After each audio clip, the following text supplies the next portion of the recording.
Hi there, you're watching Nerdarchy, for nerds, by nerds.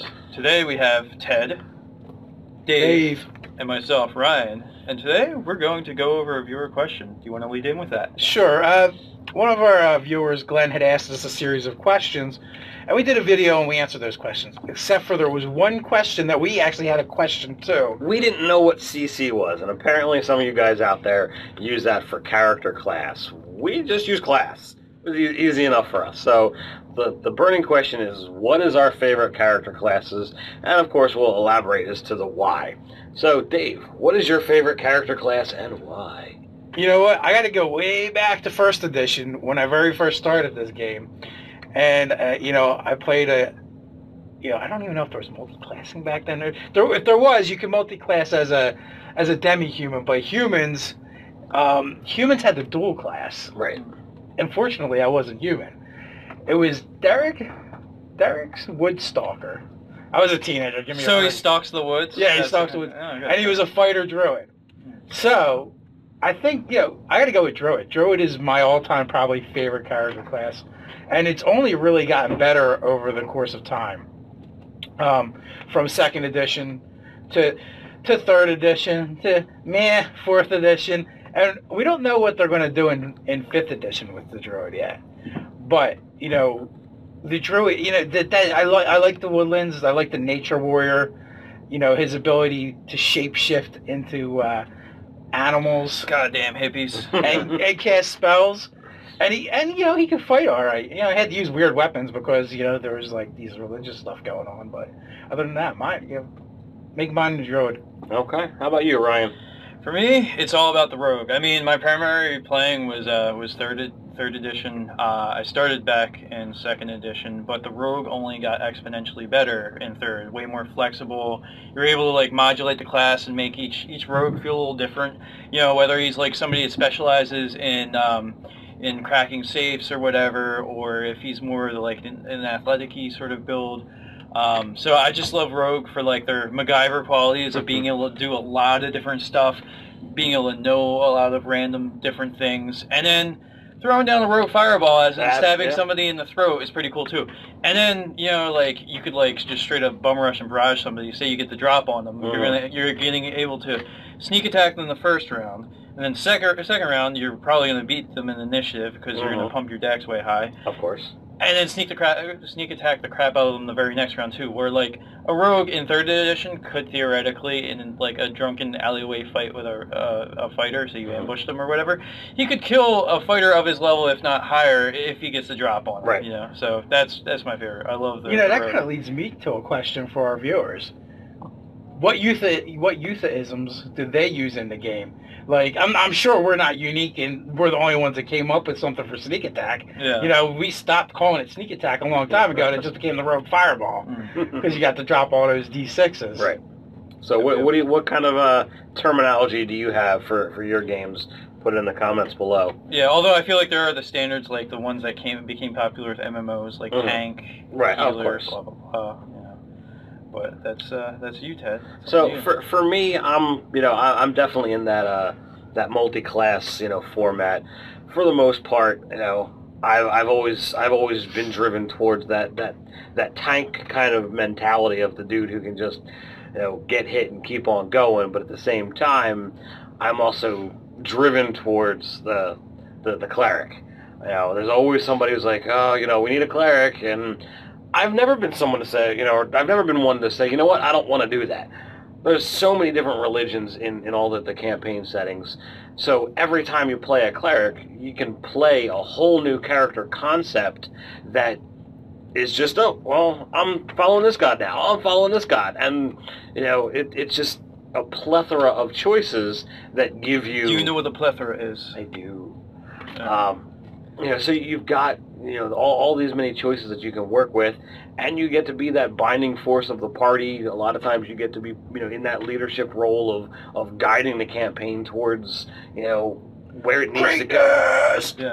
Yeah. So with that, a fighter cleric is my almost go-to, and in if you wanted to call it, warrior priest, because you can combine any of the fighting classes with cleric or druid, and the possibilities are basically endless there. So my apologies for dropping a Three Amigos reference in midstream of your of your class discussion. But no, the cool thing about the cleric is depending on the way you build them, they can still, even if they don't dip into other classes, they can still have the essence of another, in 3rd edition, depending on the domains you took. Like the trickery one gave you a few more roguish skills access to, although you're a cleric, so your access to skills is still pretty pathetic. But I mean, like you can kind of, you can make one that is like a frontliner, or you can maybe make one a little more mischievous. And although at that point you're probably going to want to dip into rogue because you're just skill selection. Again, too, like you want to play against type and put your stats where they typically don't go. For that class, that will change things as well. Well, I mean, you're going to get like, say, the only example I keep going back to is 3rd, but you might have the higher intelligence stat to give you more skills, but and be human. Well, and be human, yeah. But you're kind of limited to. But with your god choices and thus your domains, you can make a cleric of a roguely god, and therefore you're going to get to dabble in the rogue skills. With access to heavy armor, a decent hit die, the ability to heal, and a shield, there's not all that much difference between the fighter and the cleric's ability to stand on the front line. And then with your spell options, you could also worship a magic-y type god and be able to be a spell slinger in the background and use some of the more damage-y type things that you get access to as well. So you really can run the gamut with your cleric and still just be a cleric. And let's look at it too. Like, okay, look at the trickery example. You're a god of a roguely, or you're a cleric of a roguely god, and well, all right, sneak. Who needs stealth when you can just cast silence? And whether you're armored or not, you don't even have to make a check. They just don't hear you. So you definitely have some alternatives. If you're silencing yourself, that's going to way hinder your spellcasting ability later on in the game. That's when you cast silence on a dagger or something, or a coin that you can fling away from yourself. Cast it on a copper. Just a little pro tip to the wise. Well, that's a great tip too. Instead of casting directly on yourself, you can cast it on something that you're carrying in order to ditch it if you needed to. Or have to fuck over an enemy spellcaster, right? That's where you're going with that? Yeah. Also to throw at the guard so that he can't raise the alarm. And then it's not like throwing the coin with silence on it. It's going to ding when it hits the floor. Yep. So and then the rogue can go give him a nice little red smiley face across his throat. So there's a lot of ways to make up for what you lack in, I don't know, skill points or whatnot. Clerics is very versatile in its own way. All spellcasters are. There's always a lot of options.